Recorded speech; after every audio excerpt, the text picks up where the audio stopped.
question des viols et des tentatives de viol, c'est 1 toutes les 6 minutes. C'est à peu près 200 par jour. Et je me dis, mais qu'est-ce qu'on fait pour ces gens? Je suis Diriata Ndiaye, je suis fondatrice de l'association Résonante, qui travaille sur la question des violences sexistes et sexuelles. Je suis la fondatrice de l'application Appel et je suis mère de 3 enfants. Comme beaucoup de femmes et de jeunes femmes, j'ai vécu des violences pendant mon adolescence. L'apogée, ça a été lorsque j'ai été victime d'un mariage forcé. C'est assez traumatisant, c'est assez dur à vivre et je fais partie de celles qui ont eu la chance de pouvoir partir. Moi, ce que j'aimais dans le hip-hop, c'est que c'était engagé, c'était sincère, ça parlait de la réalité. J'ai créé un spectacle qui s'appelle Mot pour aborder la question des violences. À la fin de ce premier spectacle, je me retrouve avec des jeunes qui viennent me voir et qui me racontent « Bah moi, je suis comme Pierre dans la chanson. Bah moi, il m'arrive tel truc. » Et je me dis « C'est dingue. Il y a autant de gens concernés. » Et c'est comme ça que je me suis retrouvée en contact avec des milliers de victimes, en fait, qui racontaient les mêmes choses et qui avaient les mêmes problématiques. Sauf que j'étais incapable de répondre à leurs questions. Ça va pas. Donc je me suis formée avec l'Observatoire des violences faites aux femmes en Seine-Saint-Denis.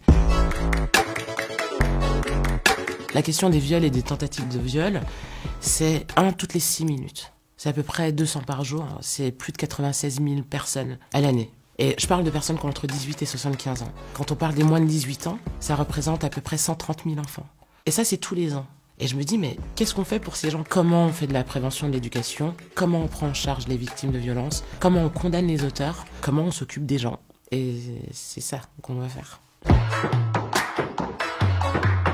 Ce que j'entendais, c'est quand vous êtes victime de violence, il faut appeler la police. Ouais, mais en fait, quand tu es victime de violence, tu ne le fais pas pour plein de raisons. On te dit, des associations existent. Ouais, sauf qu'en vrai, les gens ne les connaissent pas. Les gens n'y pipent rien. Et donc, je me suis dit que ça peut être cool de faciliter toutes les démarches. Et c'est comme ça qu'en 2015, j'ai fondé l'association Résonante pour me spécialiser sur les 15-24 ans. On est sur des sujets qui sont glauques et qui sont horribles. Personne n'a envie de parler de ça. Donc, il faut être stratégique, en fait, pour les aborder avec les jeunes. Chez Résonante, on fait 2 choses. D'une part, on crée des supports pour aller sensibiliser un maximum de jeunes, parce que c'est en allant sensibiliser les jeunes qu'on leur donne l'opportunité de dénoncer les violences. Et le deuxième axe de travail de l'asso Résonante, c'est de créer des outils concrets.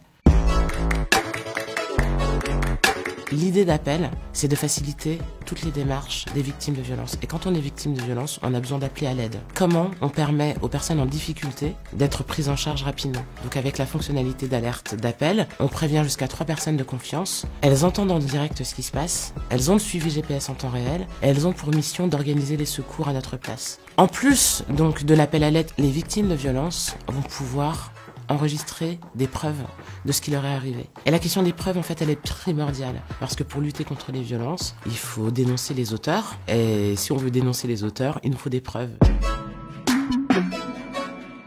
En 2019, Appel a reçu l'Innovation Award du CES de Las Vegas. Et ça, c'est la classe. Le sentiment, c'est effectivement, c'est de se dire, ah ouais, ça vaut le coup d'être têtu, parce que ce projet, il a été hyper dur à porter.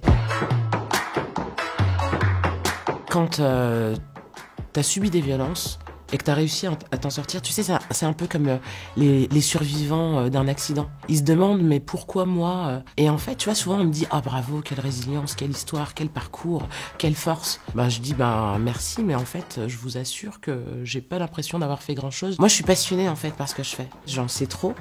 Et les situations elles sont juste insupportables. Donc si je veux bien dormir, ben faut que j'essaye de faire des trucs. Donc j'essaye de faire des trucs.